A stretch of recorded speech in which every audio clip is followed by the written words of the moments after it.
The further we go in the final saga, the more questionable Kaido and Big Mom begin to look. A single attack from Shanks already makes them seem like a joke, but that's nowhere near as embarrassing as what a punch from an 80-year-old Garp looks like compared to Big Mom literally fighting for her life. Were we fed a lie? Were these two Yonko, one of whom was called the world's strongest creature, and the other who was portrayed as essentially his equal, just frauds all along? And in that case, when are we even supposed to believe the hyped up strength of One Piece characters? Well, the reality is, we were never lied to. Rather, Oda is just a master of playing with expectations to maximize interest in current, ongoing storylines, while still holding his cards close to his chest when it comes to the true level of the actual absolute strongest in the world. If you take a step back and think about it, the top tier characters we're left with at this point all seem perfectly fitting as having been the true strongest in the world all along.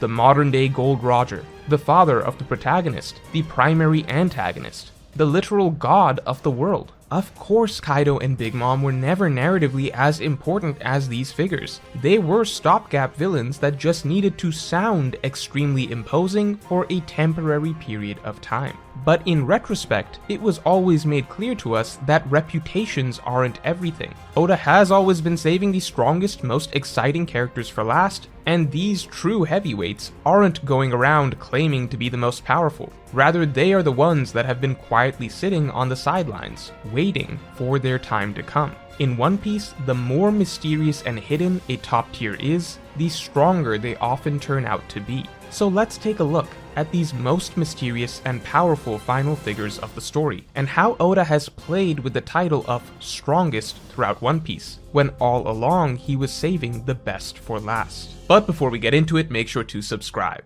To begin with, we have to examine the ever-changing title of strongest. First it was Whitebeard, called the strongest man, and the strongest pirate, as the only one to ever be on equal footing with the Pirate King himself. And this reputation is repeatedly hammered in over and over throughout the story. The notion that his strength makes him the closest to One Piece. The fact that all other pirates are considered silver medalists compared to Roger and Whitebeard. And even the manner in which other Yonko speak of Whitebeard seems to put him on a slightly elevated status. There is no question, all the most important characters considered Whitebeard to essentially be the king of the seas because of his strength. And so the title of strongest does belong to him. But at the same time, that is simply what he is still considered at the point that we meet him. Oda also makes sure to tell us repeatedly that Whitebeard is rapidly on the decline. From his very first introduction showing him hooked up to medical equipment, to clear examples throughout the war of him no longer being able to function up to his usual standards, to Whitebeard's own lamentations that his time as the strongest is coming to an end. And at the end of the day, Whitebeard still closed out the Marineford War looking extremely impressive, but it was simultaneously clear that his status as strongest was nowhere near as absolute as was initially implied. The same applies to Kaido. After Whitebeard died, it was initially implied that the mantle of strongest had been passed on to Kaido. However, Kaido's status as the strongest was, from the start, actually even shakier than Whitebeard's. With Kaido, it is actually never even outright stated that Kaido is the world's strongest creature. Rather, it is only stated that Kaido is said to be the world's strongest creature. Kaido's title is even more blatantly based on public reputation, which makes a lot of sense in a post-Whitebeard era.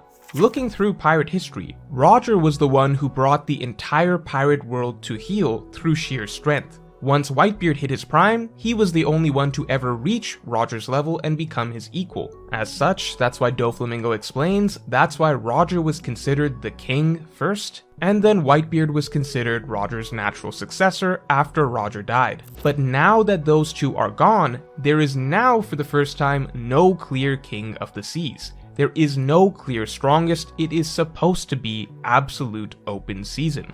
No one has proved they rule the seas the way that those two did. Kaido is now simply being given the nod by most people, as most people are betting he is most likely the strongest, now that the two proven kings are dead and gone. But this is also explicitly the most ambiguous era in terms of who is the top dog that the One Piece world has ever had. That is of course deliberate, as the true successor to Roger and Whitebeard is supposed to be Luffy. not Kaido or any of the other Yonkos, which is why Kaido's claim to strongest was pretty explicitly a rumored claim and not a universally accepted title. That's why at this point you have many readers believing that maybe Shanks was stronger than Kaido, maybe Dragon was, maybe Mihawk was, maybe Akainu was, maybe Im was, maybe even Blackbeard is stronger than he seems. It's kind of crazy to think that while we were initially led to believe that Whitebeard was number 1, and then we were led to believe that Kaido was number 1, in reality maybe neither of them were even cracking the top 5. But it makes perfect sense if you think about narratively how Oda has built up certain figures, as well as more importantly, why Oda would push certain characters as being stronger than they are for certain periods of time in the story. In fact, it's just smart writing, and a huge facet of what makes One Piece such an absurd hype machine. When writing an individual arc, the goal is to make the stakes of that arc feel as high as reasonably possible. You want the reader to feel excited for the storyline that is currently happening. When the Marineford saga was going on, it was at a point in time that readers did not question at all yet that Whitebeard was the strongest, as that was the mantra that was being beaten into our heads over and over again. This guy is number 1 in the world, and it's going to take everything the Marines have just to stop him. In retrospect, we now know that the Whitebeard pirates had absolutely zero chance in that conflict, especially if guys like Garp had chosen to get serious, but at the time it really felt like the war to end all wars. A battle between the world's strongest man and the world's strongest militia. The excitement of seeing Whitebeard flex his full strength, tilting the seas, of seeing him go into a rage and steamroll an admiral, that was all very important to delivering on the promise of the world's strongest man. To date, Marineford remains the arc that elevated what One Piece could be for many readers, and a lot of that came down to the excitement behind the star of the show, Whitebeard. At the same time, again, Oda wasn't lying to us. That's the key. The reader would feel cheated if we were told a million times that Whitebeard is number 1, and then we are shown without explanation after that every other Yonko is stronger than him. It would just feel like the author trying to top the hype of previous characters arbitrarily with unexplained power creep.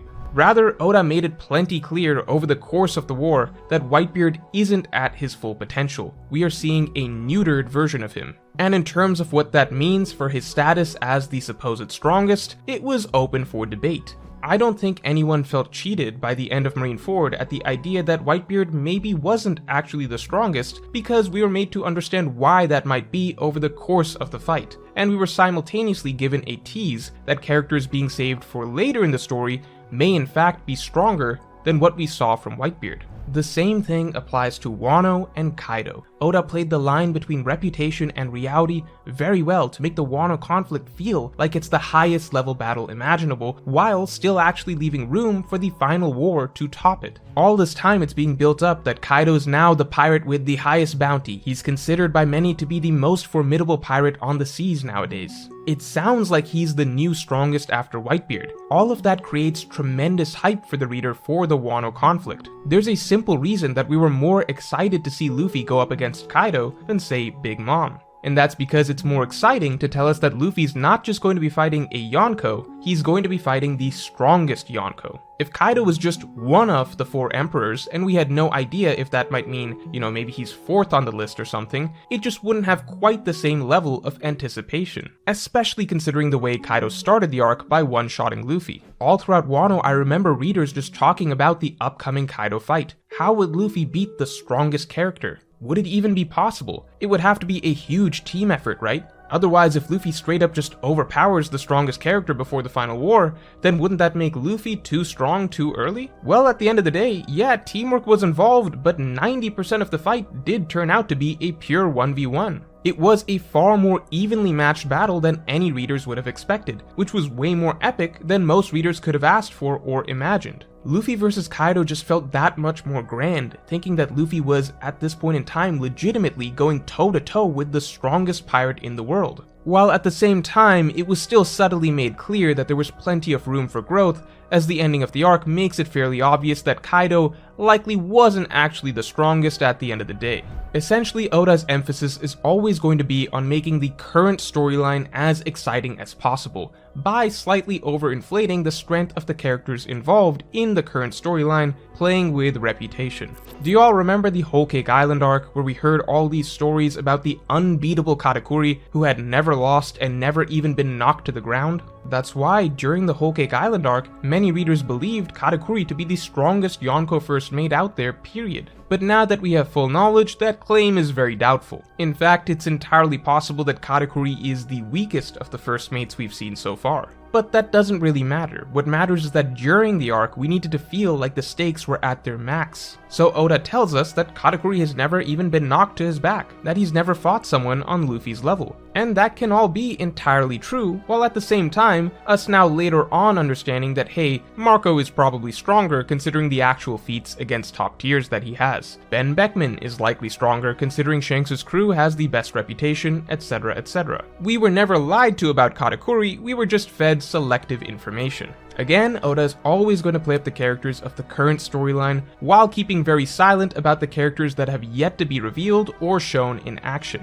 But the truth of who is actually stronger is always perfectly logical in the end. Of course it made sense that Whitebeard still had the title of strongest back during Marineford, even when he was in severe decline, because that's a title that he earned in his younger days, and it's stated that it has been a long time since he's been active, so no one would really have known how much he's weakened in recent years. The Marineford War itself was the first time that the rest of the world got to see that Whitebeard's not at the level he once was. With Kaido, again, it was a lack of information. Why did people start calling Kaido the strongest after Whitebeard died?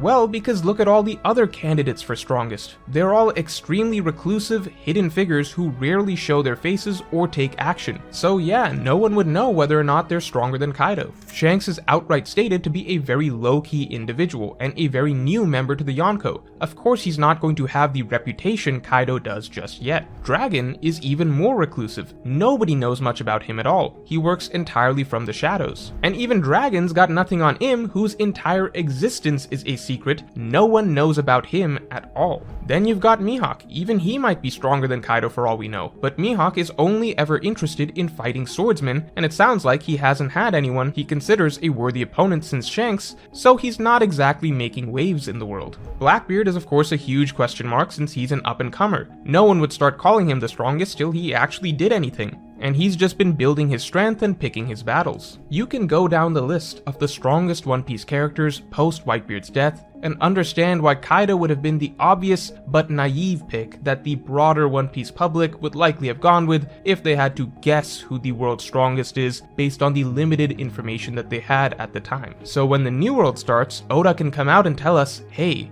the next villain is considered the strongest in the world, and we can get really excited about it without the author having lied about anything, because the key word is considered. Of course it makes sense that Kaido would be considered the strongest. At the same time, Oda always is dropping enough hints for us to understand that the more niche characters that are keeping quiet and being saved for later could be stronger than their reputation suggests, and therefore even stronger than Kaido. By writing the story like this, by overhyping certain characters at key points in the story, while simultaneously making it clear that reputation isn't everything, and actually downplaying the reputation of the true strongest characters being saved for later, Oda was able to make certain arcs like Marineford, like Wano, even more exciting and high stakes in the moment, while at the same time keeping all of his actual strongest and most hyped characters saved all along for the final saga. So let me know who you are most excited to see in action in the final saga in the comments below.